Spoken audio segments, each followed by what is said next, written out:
नमस्कार, public news में आपका स्वागत है। मैं हूं कविता मिश्रा। रुक करते हैं दिन भर की बड़ी खबरों की तरफ।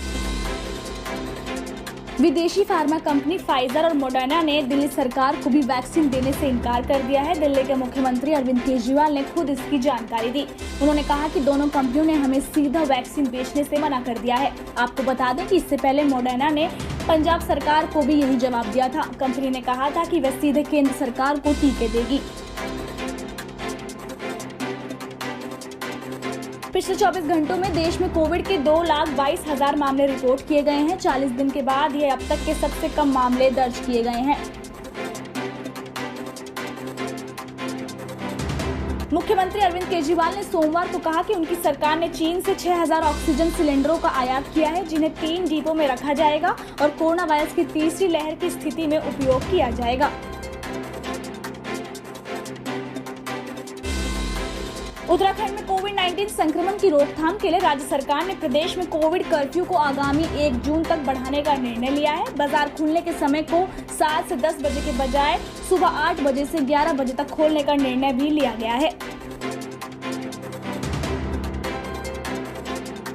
अगर आप 18 से 44 वर्ष की उम्र के हैं तो आपको कोरोना टीका लगाने में और आसानी होगी। केंद्र सरकार ने कोविन ऐप पर रजिस्ट्रेशन की सुविधा में बदलाव कर दिया है। इसके तहत अब आप सीधे टीकाकरण केंद्र पर ही रजिस्ट्रेशन करवाकर वैक्सीन डोज ले सकते हैं। हालांकि ये सुविधा अभी सिर्फ सरकारी वैक्सीन सेंटर पर ही उपलब्ध होगी।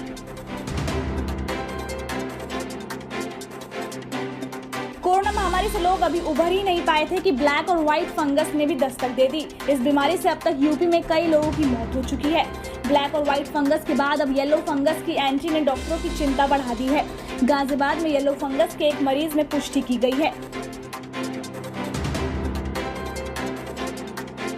भारत में कोरोना टीका संकट के बीच एक बड़ा कदम उठाया गया है। इसमें रूस की कोरोना वैक्सीन स्पुतनिक के भारत में उत्पादन को शुरू करने का ऐलान किया गया है। भारतीय दवा निर्माता कंपनी पेनेशिया बायोटेक द्वारा तैयार स्पुतनिक वैक्सीन की पहली खेप को पहले रूस में स्पुतनिक सेंटर भेजा जाएगा, जहां उसका क्वालिटी कंट्रोल चेक होगा।